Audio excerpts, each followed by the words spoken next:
The scholars group YouTube channel में आपका बहुत बहुत स्वागत है। माइग्रेशन थ्योरी के लेक्चर सीरीज में ये 18th नंबर लेक्चर है, जिसमें आज के इस वीडियो में स्टैंडिंग थ्योरी ऑफ मटेरियलिज्म यह आप देखेंगे। इसको स्टैंडिंग थ्योरी ऑफ माइग्रेशन भी कहा जाता है। इस माइग्रेशन की थ्योरी को मटेरियलिज्म यहाँ नाम दिया गया है, जिसमें इनसाइड मटेरियल में आप ये देखेंगे इसका इंट्रोडक्टरी पार्ट, जैसा कि मैं हर वीडियो में डालता हूँ। कॉन्सेप्ट ऑफ प्रीकैरिएट ये एक नया टर्म है, इसको हम देखेंगे। इस थ्योरी को गाई स्टैंडिंग इन्होंने 2011 में इस्टेब्लिश किया था, जिसमें उन्होंने प्रीकैरिएट एक टर्म होता है जो कि किन्हीं वजह से जो लोग जिस लेवल पे हों उनको वैसी जॉब नहीं मिल पाती है, जिसकी वजह से वो उस सोसाइटी में या वो उस एम्प्लॉयमेंट सेक्टर में खुद को एक्सप्लॉइट समझते हैं। तो ऐसे लोगों पर उनकी ये थ्योरी थी, जिसको स्टैंडिंग थ्योरी ऑफ माइग्रेशन ये कहा गया। तो इसमें उन्होंने प्रीकैरिएट पर अपना कॉन्सेप्ट दिया और अपनी थ्योरी को कुछ इस तरीके से पेश किया, जिसमें ये 4 टाइप्स के जो पॉइंट हैं वो कवर होते हैं। Economic migration and labour market flexibility first point है। दूसरा पॉइंट है the rise of the precariat. Third है state policies and migrant labour and fourth है सोशल एंड पॉलिटिकल इम्प्लीकेशंस। ये 4 टाइप्स के जो पॉइंट हैं उन्होंने सजेस्ट किए और इसी के बेसिस पर इसके सॉल्यूशन को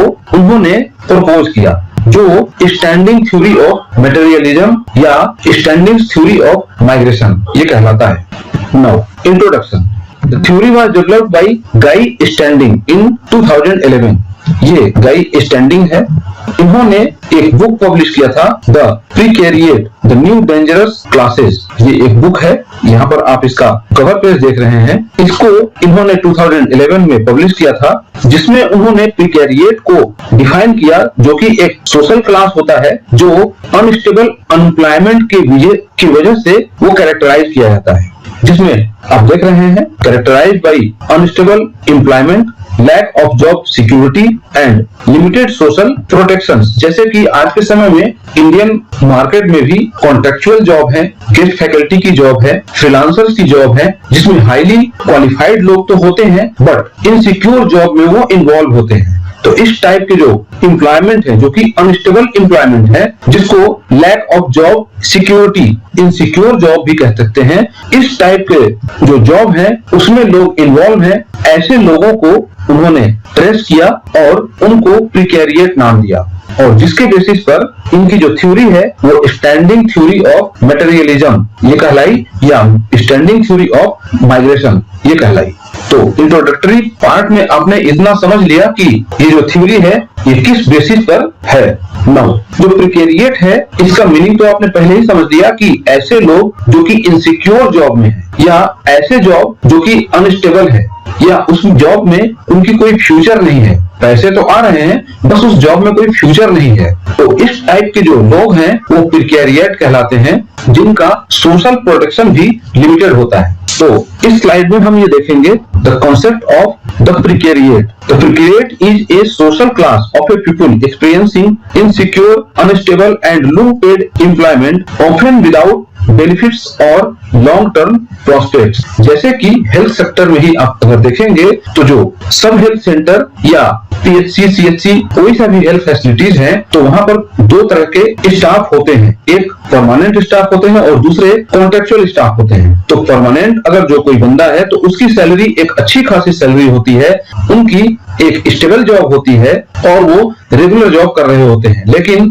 अगर वहीं पर कोई दूसरा बंदा है और उसी सेम पोजीशन पर है, बट वो अगर कॉन्ट्रेक्चुअल एम्प्लॉय है, तो सपोज कि सेम पोजीशन के लिए परमानेंट जो बंदा काम कर रहा है उसकी सैलरी 40,000 है, अगर तो सेम पोजीशन पर दूसरा बंदा अगर कॉन्ट्रेक्चुअल जॉब में है तो उसकी सैलरी ओनली 10 to 15,000 तक ही रहेगी। सिमिलरली आप ऐसे भी समझ सकते हैं कि किसी यूनिवर्सिटी कॉलेज में जो गेस्ट फैकल्टी की जो जॉब निकलती है उसमें परमानेंट जो लोग होते हैं, जो परमानेंट टीचर्स होते हैं, प्रोफेसर्स होते हैं, उनकी सैलरी कंपैरेटिवली बहुत हाई होती है और वो एक सिक्योर जॉब में भी होते हैं, बट जो गेस्ट फैकल्टी होते हैं वो सिक्योर जॉब में नहीं होते हैं। और उनकी सैलरी भी एक लिमिटेड बेसिस पर होती है। तो इस टाइप के जो लोग हैं जो कि इनसिक्योर जॉब में है, जो अनस्टेबल जॉब में है, जो कि लो पेड अनएम्प्लॉयमेंट है, सॉरी जो लो पेड एम्प्लॉयमेंट में है और लॉन्ग टर्म प्रोस्पेक्ट भी नहीं है, जैसा कि यहाँ पर आप देख रहे हैं विदाउट बेनिफिट और लॉन्ग टर्म प्रोस्पेक्ट, इस टाइप के जो लोग हैं वो एम्प्लॉयमेंट में तो है बट वो इनसिक्योर है। इस वजह से वो एक जगह से या एक सेक्टर से दूसरे सेक्टर में वो मूवमेंट उनका जारी रहता है। इस टाइप के लोगों को उन्होंने ट्रेस किया और उनको प्रिकेरिएट नाम दिया, द प्रिकेरिएट, और इसी के बेसिस पर उन्होंने जो बुक लिखी थी ये the precariat the new dangerous class 2011 में इन्होंने ये बुक पब्लिश किया था।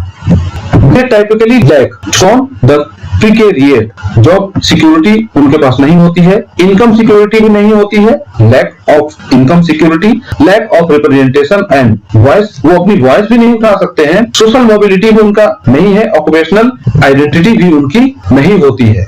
कैरेक्टरिस्टिक्स ऑफ द प्रिकेरिएट, उनकी कैरेक्टरिस्टिक क्या होगी, अब इसी के बेसिस पर इनका कैरेक्टरिस्टिक भी आएगा, जैसे कि they often juggle multiple part time, वो किसी भी पार्ट टाइम में इन्वॉल्व होते हैं, पार्ट टाइम जॉब में, फ्रीलांस और शॉर्ट टर्म जॉब, इस टाइप के जॉब में वो इन्वॉल्व होते हैं, जो कि कॉन्ट्रेक्चुअल जॉब में भी हम कह सकते हैं, गेस्ट फैकल्टी के रूप में होता है, ये भी हम कह सकते हैं असिस्टेंट प्रोफेसर की जो जॉब होती है उसमें। They are frequently over educated but under employed, अब जाहिर सी बात है कि कोई बंदा पीएचडी किया हुआ है और उसको जॉब नहीं मिल रही है, तो उस केस में वो क्या करेगा, किसी भी जगह पर वो गेस्ट फैकल्टी ज्वाइन करेगा, जो कि पार्ट टाइम भी हो सकता है, फ्रीलांसिंग की जॉब हो सकती है, शॉर्ट टर्म जॉब हो सकता है, वो ओवर एजुकेटेड तो है बट अंडर एम्प्लॉयड वो है। तो इस टाइप के जो लोग होंगे वो प्रिकेरिएट होंगे और उसको गाई स्टैंडिंग ने आइडेंटिफाई किया और उसको उन्होंने नाम दिया the precariat. They lack access to welfare and employment rights, ये भी है उनके साथ में। They live the chronic uncertainty leading to economic stress and social alienation, ये सभी प्रॉब्लम्स उनके साथ होंगे और वो एक इनसिक्योर जॉब में होंगे। नाउ की एस्पेक्ट ऑफ स्टैंडिंग थ्योरी, तो अभी तक आप ये समझ चुके होंगे कि जो प्रिकेरिएट हैं तो प्रिकेरिएट की कंडीशन क्या होगी, इनकी कैरेक्टरिस्टिक या इनके लैक, जो टाइपिकली लैक, ये लैक है, इनके ही सिस्टम से हम समझ सकते हैं कि आगे ये एस्पेक्ट, की एस्पेक्ट जो स्टैंडिंग्स थे उनकी की एस्पेक्ट क्या था। Economic migration and labour market flexibility, migrants often take up low wages, insecure and temporary job, contributing to the emergence of a precarious workforce, एक प्रिकेरियस वर्कफोर्स भी है तो वहां से वो निकलने की कोशिश करेंगे और वो एक सिक्योर जॉब की तरफ जाने की कोशिश करेंगे। The rise of precariat, migrants are disproportionately affected as they often work under exploitative conditions due to lack of legal protections and work permits। एक दो वर्ड है, उस वर्ड को मैंने पहले ही डिस्कस किया हुआ है, उसके बेसिस पर आप इन सभी को समझ सकते हैं कि इसका मतलब क्या होगा। मैंने पहले ही बताया कि वो जो वर्क फोर्स है वो एक्सप्लॉयटेशन का शिकार होते हैं, वो इनसिक्योर जॉब फील करते हैं, उनको अपनी फैमिली चलानी होती है, इस वजह से वो कहीं ना कहीं इन्वॉल्व होते हैं, लेकिन अपना टाइम देखते रहते हैं कि किस तरीके से वो किसी दूसरे ऐसे अपॉर्चुनिटी में जाए जहां पर एक अच्छी अपॉर्चुनिटी हो और अपनी लाइफ को वो सिक्योर कर पाए, एक स्टेबल जॉब वो पा सके।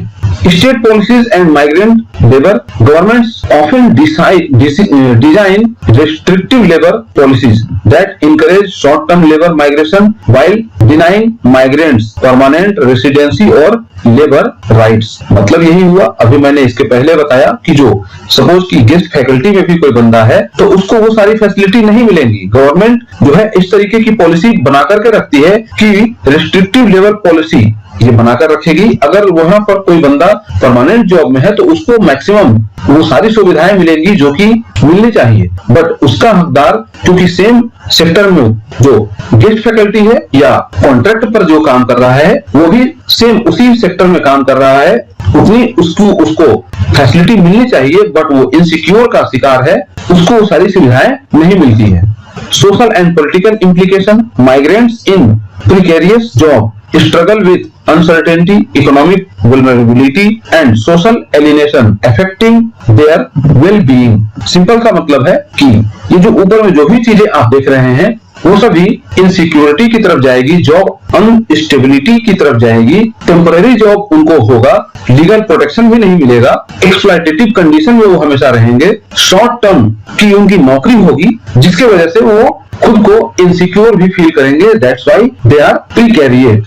तो इन सभी पॉइंट्स पर जो पीछे आपने 4 पॉइंट्स देखे, economic migration and labour market flexibility, the rise of precariat and state policies and migrant labour and social and political implication, ये 4 जो पॉइंट्स देखे, इन 4 पॉइंट्स के बेसिस पर स्टैंडिंग्स ने एक सोल्यूशन प्रपोज किया। सोल्यूशन क्या था? The precariat exposes how a large segment of the population is trapped in insecure lives and calls for radical reforms to restore dignity, stability and rights. और इसको प्राप्त करने के लिए उन्होंने 3 टाइप के ए को डिफाइन किया, मतलब anger, anomie and anxiety. Standing argues the precariat lives in a state of anger, anomie and anxiety. 3 condition में जो प्रिकेरिएट हैं वो होते हैं। Anger at being excluded from stable jobs and secure lives, stable job से वो exclude किए जाएंगे और सिक्योर लाइव्स वो नहीं जी पाएंगे, इस वजह से वो हमेशा उनको एंग्री होती। एंग्री में मतलब वो हमेशा उनको एंगर होगा। Anomie from a lack of purpose और रोल इन सोसाइटी, जिस पर्पस के लिए वो रखे गए हैं, काम वो सेम कर रहे हैं बट उनका मेन पर्पस पूरा कंप्लीट नहीं हो रहा है, जिस वजह से एनोमी होगी। Anxiety from the unpredictability of life and work, काम तो वो कर रहे हैं बट वो अनप्रेडिक्टेबिलिटी है। स्टैंडिंग्स प्रोपोज्ड 3 बेसिक सोल्यूशन, जो सोल्यूशन है उन्होंने दिया, 3 बेसिक टाइप के सॉल्यूशंस दिए। इसमें और भी उन्होंने काम किए थे बट आपके एग्जामिनेशन के पॉइंट ऑफ व्यू से जो मैंने अभी तक इसमें एक्सप्लेन किया है, जो टोटल स्लाइड मैंने लगाया हुआ है, ये मोर देन एनफ है। स्टैंडिंग की थ्योरी पूछी जाती है और यह थ्योरी किस पर बेस्ड है वो अभी तक आप समझ ही चुके होंगे कि अगर इस टाइप से क्वेश्चन आ जाए तो आपको किस तरीके से समझना है और कैसे इस क्वेश्चन को टैकल करना है। तो जो 3 बेसिक सॉल्यूशन थे, उन्होंने 3 बेसिक सॉल्यूशन कौन कौन से दिए? Universal basic income to provide economic security to all, दूसरा reforming labour law to recognise and support non standard works, दूसरा इन्होंने रिफॉर्म लेबर लॉ में रिफॉर्मिंग की बात की थी, और तीसरा redistribution of power and voice so the precariat can participate politically. तो ये 3 टाइप के सॉल्यूशन उन्होंने दिए थे, जिसकी वजह से इस थ्योरी को आगे चल के इंपॉर्टेंस मिला। अभी पीछे जो आपने ये देखा, state policy, social and political implication, government often design restrictive labour policies, ये गवर्नमेंट जो है वो डिजाइन करती रहती है रिस्ट्रिक्टिव लेबर पॉलिसी, जिससे कि कोई बंदा परमानेंट जॉब में ना हो, गवर्नमेंट का काम चलता रहे और जो काम करने वाले लोग हैं वो खुद को इनसिक्योर भी फील करते रहे। तो अभी तक आप ये समझ चुके होंगे कि स्टैंडिंग की जो थ्योरी थी वो किस बेसिस पर थी। तो डेफिनेटली ये प्रिकेरिएट के बेसिस पर थी, जिसमें जो लोग एम्प्लॉयमेंट में होते हैं, जो एम्प्लॉयड लोग होते हैं, वो खुद को एक्सप्लॉयटेटिव फील करते हैं क्योंकि उनकी जॉब इनसिक्योर होती है, मतलब अनस्टेबल जॉब में होते हैं, उनका सोशल कोई प्रोटेक्शन नहीं होता है, सोशल मोबिलिटी नहीं है, इनकम की कोई सिक्योरिटी नहीं है और जॉब की सिक्योरिटी तो है ही नहीं। तो इस वीडियो में बस इतना ही, जिसमें आपने स्टैंडिंग के माइग्रेशन थ्योरी के बारे में समझा, जो कि मटेरियलिज्म भी कहलाती है। ये प्रिकेरिएट के ऊपर बेस्ड था, इसमें ऊपर से ही क्वेश्चन आता है। इस लेक्चर को अगर आपने अच्छे से समझ लिया तो आपका काम इतने से हो जाएगा। उम्मीद है आपको ये लेक्चर समझ में आया होगा और आपने इसको कॉपी पर नोट भी कर लिया होगा। अगर आपको वीडियो ये पसंद आए तो वीडियो को लाइक कीजिए, चैनल पर अगर आप नए हैं तो चैनल को सब्सक्राइब कर दीजिए और बेल आइकन को भी प्रेस कर दीजिए, ताकि मैं आगे कभी भी कोई ऐसी वीडियो अपलोड करूं आपको सबसे पहले प्राप्त हो और आप उसको सबसे पहले देख पाए। मिलते हैं अगले नए वीडियो में एक नए लेक्चर के साथ में। Thanks for watching.